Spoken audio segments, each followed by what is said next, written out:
The thunder of hooves pounded against the earth, the cool morning air whipping against Jack's face as he rode hard, keeping pace right behind hot hand Tim Riley. There wasn't time to think, not about what had happened, not about what was going to happen. They had left the hot springs before dawn, their horses kicking up dust as they tore through the Montana wilderness. Jack still didn't know exactly what went down back in Montagnardor. Hot Hand hadn't said a word, and Jack hadn't asked. But the burned town, the destroyed mine, and the lifeless bodies Hot Hand left in his wake told him everything he needed to know. Pierre Dupuy lost, at least for now. Hot Hand had only given Jack a single sentence of clarity before they hit the trail. "We're heading to Cutthroat Saloon." Jack had never heard of it. I didn't know where it was, didn't care. All he knew was Hot Hand knew where Rachel was. And this was his one shot to get her back, no matter the cost. He rode in strong, silent agreement, following Hot Hand's lead as the rising sun painted the sky with streaks of orange and violet. Jack had barely gotten any sleep, his mind too wound up with thoughts of Rachel, of this wild new world, and of the war path they were about to embark on. But Hot Hand had bathed in the spring, washing off the blood, dirt, and adrenaline in the one place he could truly escape. Then, as if nothing had happened, he sat across from Jack by the fire, calm and composed. After a deep breath, he broke the silence.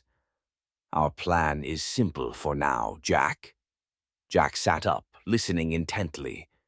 Pierre's personal residence. Hot Hand's eyes gleamed in the dim firelight. "I never knew where it was until tonight." Jack's heart hammered. Pierre's residence. Rachel.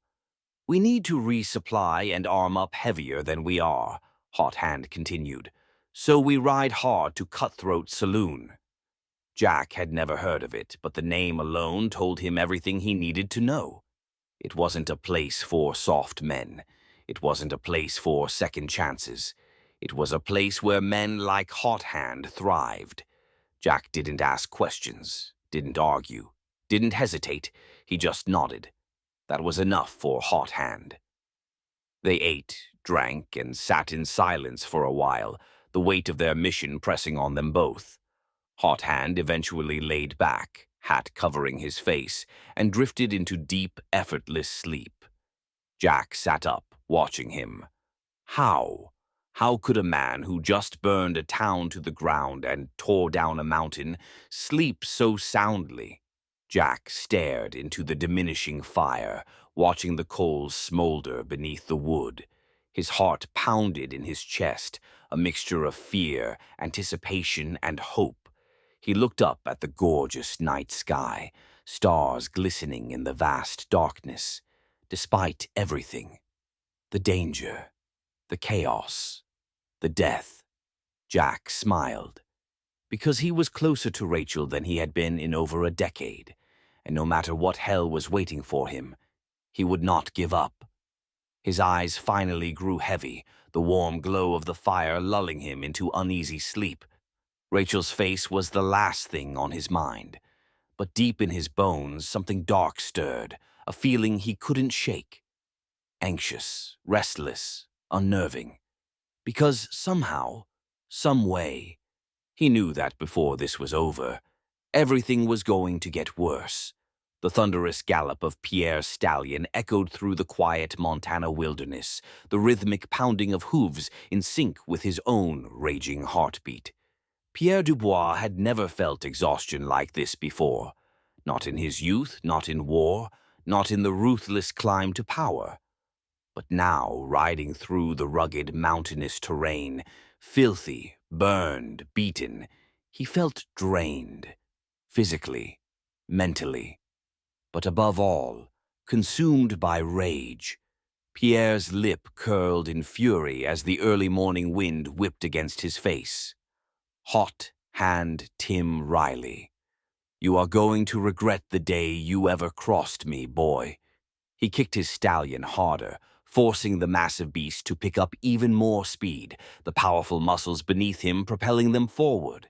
The first rays of sunrise touched the land as he finally crested a ridge and spotted the town in the distance. Almost there. Pierre gritted his teeth and dug his spurs in. Faster. Pierre burst through the entrance of Ocean Falls at full speed, flying down the main road like a man possessed. A few early risers, drunks stumbling out of taverns, storekeepers preparing for the day, had to dive out of the way as Pierre's stallion tore through the dirt road.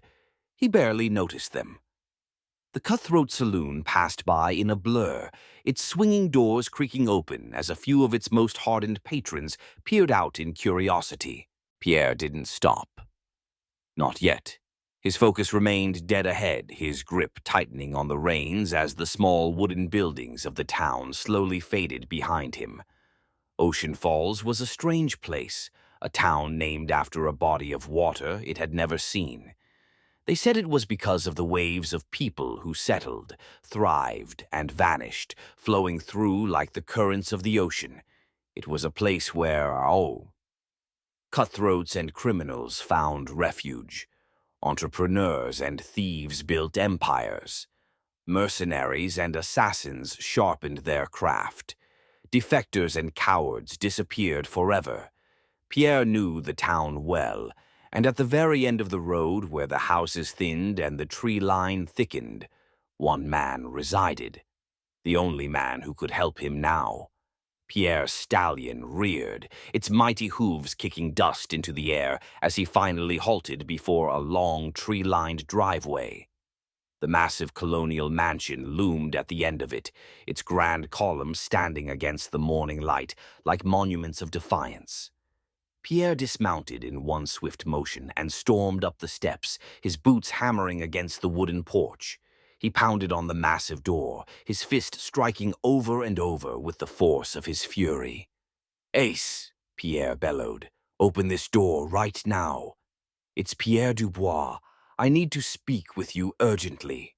Again, he slammed his fist against the wood, and again. Then, after what felt like an eternity, the door groaned open, and there, standing in the threshold, was a mountain of a man. Ace Vandermeer. Pierre was over 6 feet tall, a towering man in most company. But next to Ace, he felt like a boy. Ace was a force of nature. Long black hair, wild and unkempt, flowed past his broad shoulders. A thick, bushy beard covered his scarred face, the untamed mane adding to his intimidating presence. His bare chest, dusted with dark hair, was partially covered by a heavy fur blanket draped over his back, his massive arms rippling as he yawned away the early morning stiffness. His voice, when he finally spoke, boomed like a distant avalanche. "How may I help you at this hour, Pierre?" Pierre ignored the condescension. He had no time for games. "Tim Riley is still alive." Ace's expression didn't change. Pierre's hands clenched into fists. "You didn't finish the job I paid you handsomely for." His voice rose with anger. "You told me it was done. I need you to finish what you started, now." Ace exhaled heavily, scratching his beard, his deep blue eyes still hazy with sleep. Pierre didn't care.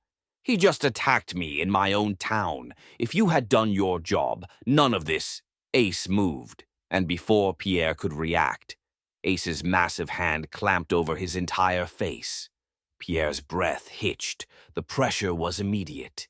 Ace's fingers dug into his skull, his thumb pressing against his temple with terrifying strength. Pierre's vision blurred for a moment, his body stiffening as the chill of fear crept down his spine. Then, Ace bent down, bringing his monstrous face level with Pierre's. His eyes, half-lidded and lazy, still held an undeniable menace. And when he spoke, his deep voice rumbled with unshakable authority. "Are you demanding something of me, Pierre?" His fingers tightened. "Or are you here to hire my services?" Ace let go. Pierre stumbled back, rage boiling in his gut. No one treated him like this. Not Hot Hand, not this murderous baboon. But Pierre swallowed the rage. He needed Ace, more than ever. He looked around quickly, ensuring no one had seen the humiliation. Then, after steadying himself, he straightened his coat and spoke.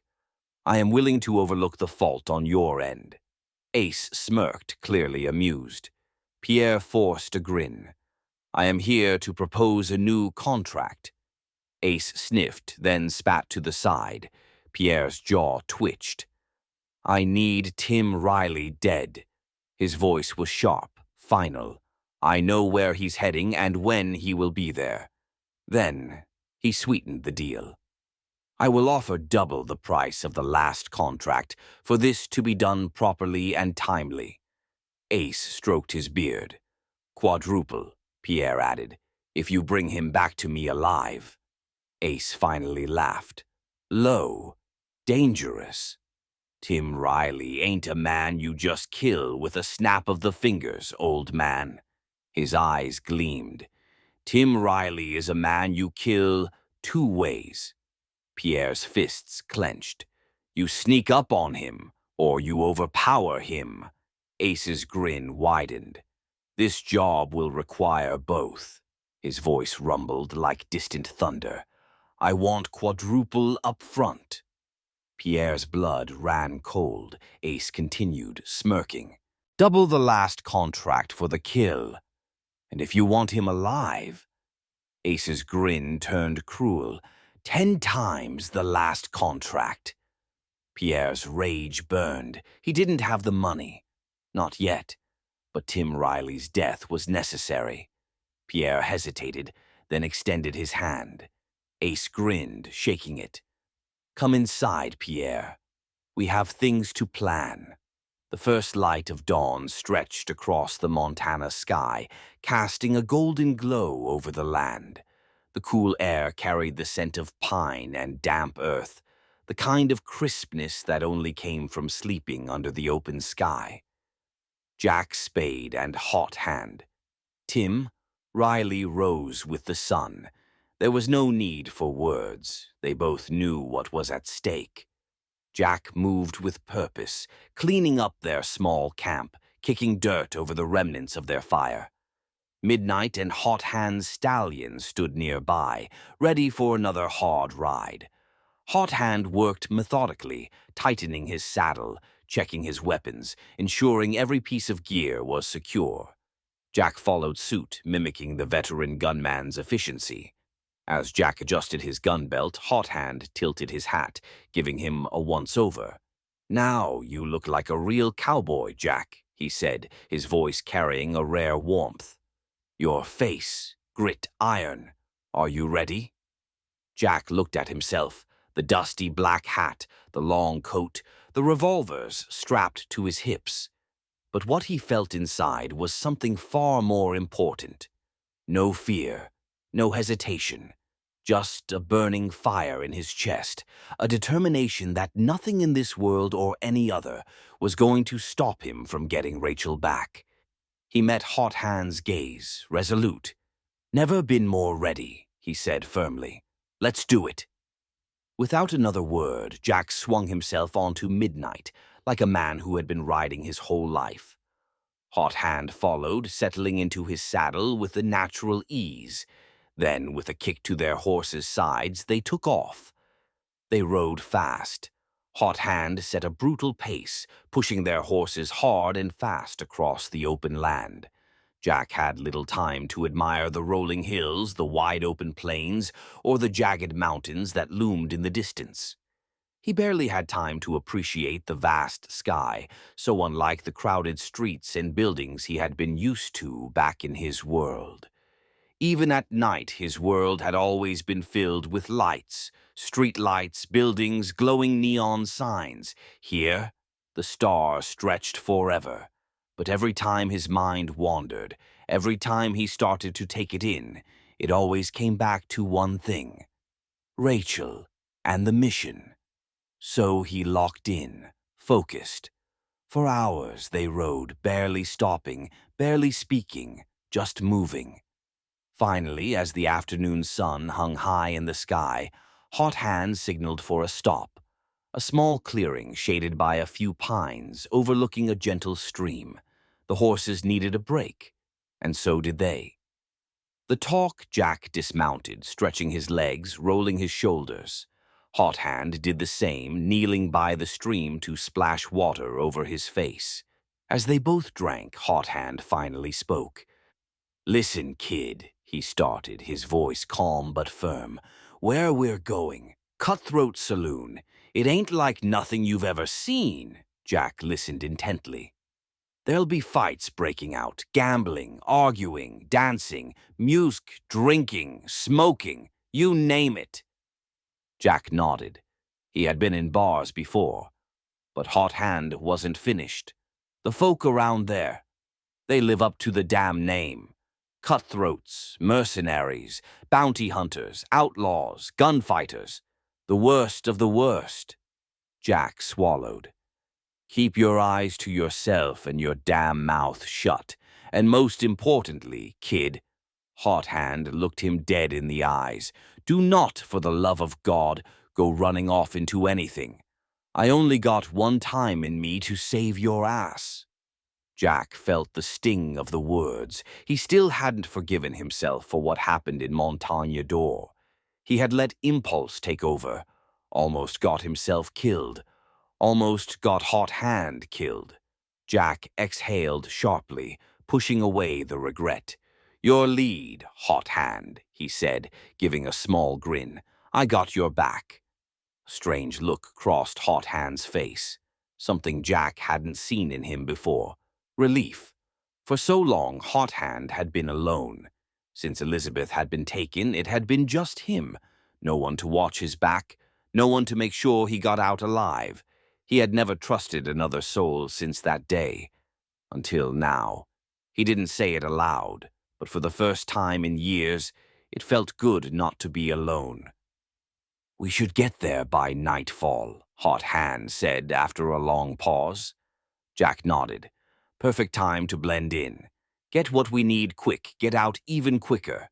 No attention, no trouble, agreed?" Jack met his gaze. "Agreed." Hot Hand gave a small, satisfied nod.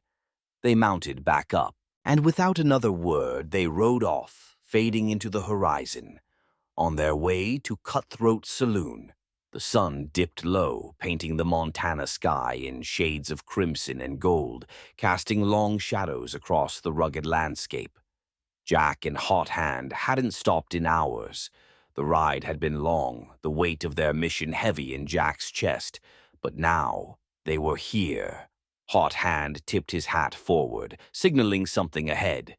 Jack rode a little to the right, his eyes narrowing as he gazed into the distance. There it was. A town, burning bright against the growing darkness.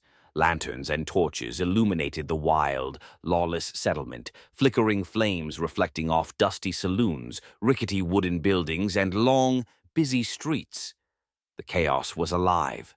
Jack's heart pounded. A place like this could mean anything. An ambush, a fight, a lead on Rachel. Whatever it was, he needed to be ready. Jack clenched his fists around the reins, his nerves spiking. But as the town grew closer, he forced himself to calm down. This wasn't the time for fear. This was the time to act. Hot Hand slowed his pace as they neared the outskirts of town. Jack followed his lead, keeping his horse steady. Then, without a word, Hot Hand pulled off the main road onto a narrow trail that disappeared into the thick forest. Jack understood immediately. Smart. You don't leave your only escape plan sitting in the middle of town, vulnerable. Jack followed him into the trees, weaving through dense brush until they reached a secluded spot, well hidden from prying eyes. They dismounted, tying their horses to low, sturdy branches. Jack watched as Hot Hand double-checked everything, the knots, the positioning, the concealment. Jack did the same. He was watching, learning. Every move Hot Hand made had purpose, awareness. Jack had been in fights before, but this was different. Hot Hand wasn't just skilled, he was prepared for anything. And Jack? He was learning how to be. They did a final check of their weapons, revolvers, rifles, ammunition. Everything needed to be right. Then, after a shared nod of understanding, they began their walk into town. As they approached the entrance, the smell of fire and whiskey filled the air. Random gunshots rang out in the distance. Not a fight, just men wasting bullets for fun. Laughter, shouting, singing. The streets were alive, filled with men drinking, gambling, dancing, and fighting. It was Cutthroat's town, through and through. A place with no rules, no laws, just power. Jack and Hot Hand blended in seamlessly, their hard strides, their worn coats, their cold, focused eyes. Men took one look at them and knew these weren't easy targets. No one challenged them. No one questioned them. They walked with purpose, heading straight for their destination. Cutthroat Saloon. The saloon door swung open, spilling the scent of liquor, sweat, and cigar smoke into the night air. Drunken men laughed on the porch, gripping their beers, lost in loud, reckless conversations. Hot Hand grabbed Jack's arm, pulling him to the side. His voice was low, steady. "I'm going to find the owner." Jack nodded, listening carefully. "He owes me a favor. I'll get what we need from him." Then Hot Hand's expression turned sharp. "If anything goes south, you hold the entrance. Stay where you can see everything. You're our out if things turn ugly." Jack exhaled, nodding firmly. "Don't ask questions, just do exactly as I say." Hot Hand patted Jack on the shoulder, then turned toward the saloon. "Let's go." Jack followed Hot Hand inside. The saloon was chaos. Smoke filled the air, curling toward the ceiling. Tables were crowded with gamblers, men laughing, cursing, slamming down cards and coins. A small stage held a dancer, swaying her hips to the tune of a fiddle player in the corner. In one shadowy booth, two men were arguing. One had his hand on his revolver. Another drunken fight had already broken out near the bar, men shouting, pushing, cursing. Jack stayed casual, leaning near the front entrance, positioning himself where he had a full view of the room. Hot Hand. He walked straight for the bar. Jack watched as Hot Hand leaned in close to the bartender, whispering something. The bartender gave a short nod, then gestured toward a door near the back. Jack's stomach twisted. He didn't like this. Whatever was in that room, he wouldn't be able to see it. If something went wrong, he wouldn't be able to do a damn thing about it. But he had to trust Hot Hand. So he stood his ground, pretending to blend in with the buzzing crowd, keeping his eyes on the saloon floor. Hot Hand disappeared into the back room. Jack exhaled, adjusting his hat. Then he waited. Jack stood near the front of the saloon, arms crossed, eyes scanning the chaotic room. But his patience was wearing thin. Hot Hand had been in that back room for too long. Jack could feel it, the weight of lingering stares. A few men sat at a poker table, murmuring among themselves, occasionally casting glances in his direction. Another man, leaning against the bar, took a long drag of his cigar, then exhaled slowly, his eyes never leaving Jack. "They know I'm an outsider." Jack's heart picked up speed. His fingers twitched near his gun belt. He forced himself to breathe. Stay calm. Then, the back door swung open. Hot Hand stepped out, a wide grin on his face, shaking hands with a rugged-looking man whose appearance screamed frontier veteran. Over Hot Hand's shoulder was a large brown sack slung over his back like he had just been Christmas shopping for outlaws. Jack let out a huge sigh of relief. Hot Hand caught Jack's eye, then gave him a small tilt of the head. Time to go. Jack pushed off the wall and walked outside. As soon as they were out of the saloon, Hot Hand swung the double doors wide, stepping onto the dark street beside Jack. With a satisfied smirk, he adjusted the sack on his shoulder and started walking. "All right," Hot Hand said. "We got some food, water, plenty of eladium, some real bullets, some sticks of dynamite, rope, flint, a lighter." Jack could hear the excitement in his voice. "Everything we need, we have." Then Hot Hand's eyes sharpened, focused, determined. "Now, let's go get our ladies back." Jack felt the fire ignite in his chest. Without hesitation, he reached out his hand. "I got your back, Tim. Let's do this." Hot Hand gripped his hand firmly, giving him a nod of respect. Then they turned toward the outskirts of town, heading toward the hidden horses. The dirt road was pitch black, the only light coming from the distant glow of the saloon behind them. They walked with purpose, but not in a rush. Every step took them closer to the forest line where they had hidden the horses. Then, snap! A twig broke somewhere in the darkness. Hot Hand stopped instantly, his posture going rigid. Jack took half a step forward before Hot Hand threw out an arm, stopping him dead in his tracks. "What?" Jack started. "Shh!" Hot Hand's voice was low, deadly serious. "Move exactly how I move." Jack nodded once. Something was off. Hot Hand crouched low, kneeling into the tall grass. Jack mirrored him, his pulse hammering as they moved slowly, methodically, keeping low and silent. The wind rustled the trees in the distance. Gunshots rang out from the town behind them, but here everything was still. Too still. Hot Hand's keen ears picked up another sound. The horses. They were neighing softly, shifting uneasily. Something was wrong. Hot Hand drew one of his revolvers. Jack followed suit. Still moving low, Hot Hand caught Jack's eye, then motioned toward the hammers of their pistols. "Cock them," at the exact same time. Jack understood immediately. They both moved slowly, pulling back the hammers of their guns in perfect unison. Click. The sound echoed through the night. Then, gunfire exploded behind them. Bullets ripped through the air, snapping through the tall grass. Jack hit the dirt, rolling into cover. Hot Hand did the same, a second revolver flashing into his other hand. "Move!" Hot Hand barked. Jack pushed forward, keeping low, weaving through the brush as bullets whizzed overhead. Hot Hand spun around, firing 2 rapid eladium shots. A burst of blue-white energy exploded from the barrel. Boom, boom. Something, or someone, crashed back against the trees. Jack mirrored the motion, squeezing the trigger. Bang, bang. The darkness lit up with flashes of gunfire and eladium bursts. Jack could barely see who was shooting at them. Then, a bullet grazed Jack's arm, tearing through his sleeve. He gritted his teeth but kept moving.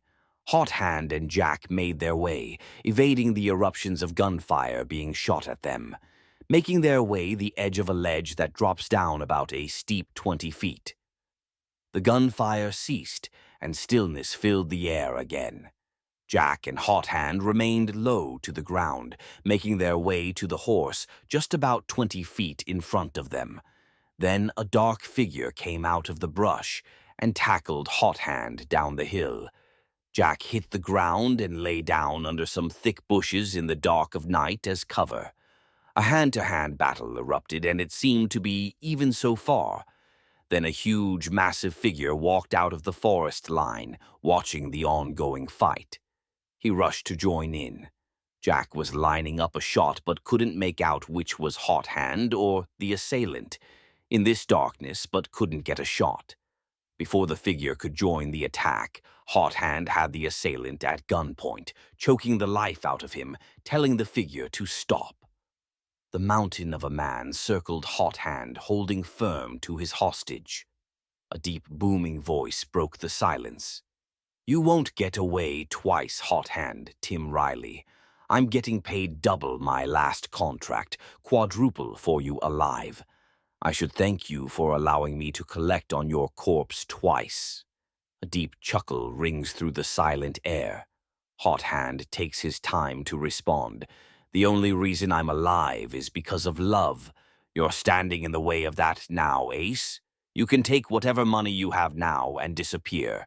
No more bloodshed must happen. You can go your way, I'll go mine.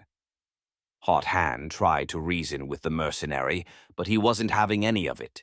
Before the mountain could respond, gunfire erupted down at Hot Hand. He had to release the hostage, and the hostage got shot in the crossfire. Jack reacted quickly, seeing the target that was behind him, opposite the edge he was on. He fired like it was a reaction, and Hot Hand rushed the mountain, and a battle was on. Massive punches, grunts, and blocks echoed through the forest as Jack made his way down a little path. He could climb to help Hot Hand. Hot Hand punches were doing no damage, and the battle started to not go his way as he began to get overpowered by the near 7-foot gigantic mercenary. Hot Hand gets thrown to the ground, rolls, and picks up a loose knife on the ground and rises to his feet, but a gun click stops the fight.